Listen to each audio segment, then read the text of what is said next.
Good morning friends, তোমরা সবাই কেমন আছো? আশা করি তোমরা খুব ভালো আছো।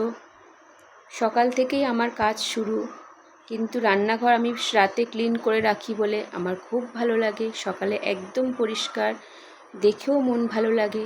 তবুও কিছু কিছু জায়গা তো ধুলো থাকে, সেগুলো প্রতিদিন পরিষ্কার করাটা খুব দরকার, আমি করে থাকি। আমার খুব পছন্দের কাজ, ঘরের প্রতিটা কোণা আমি পরিষ্কার করি। এই ছোট ছোট বুদ্ধ মূর্তিগুলো আমার খুব পছন্দের। আমি জায়গায় জায়গায় অনেক বুদ্ধ মূর্তি রেখেছি, যেগুলো আমি খুব পছন্দ করে থাকি। তোমাদেরও নিশ্চয়ই পছন্দ, অবশ্যই জানাবে।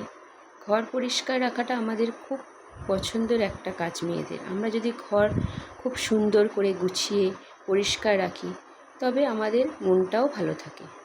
ফুল তো আমার খুবই পছন্দের, আমি ঘরের প্রতিটা কোণায় ফুল রাখি, সেগুলোকে প্রতিনিয়ত ক্লিন করি।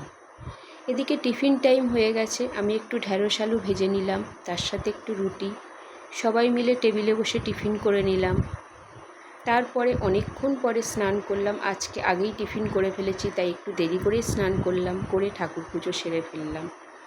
এরপরে অবশ্যই লাঞ্চ করতে যাব বন্ধুরা, পরের ভিডিও তোমরা দেখবে।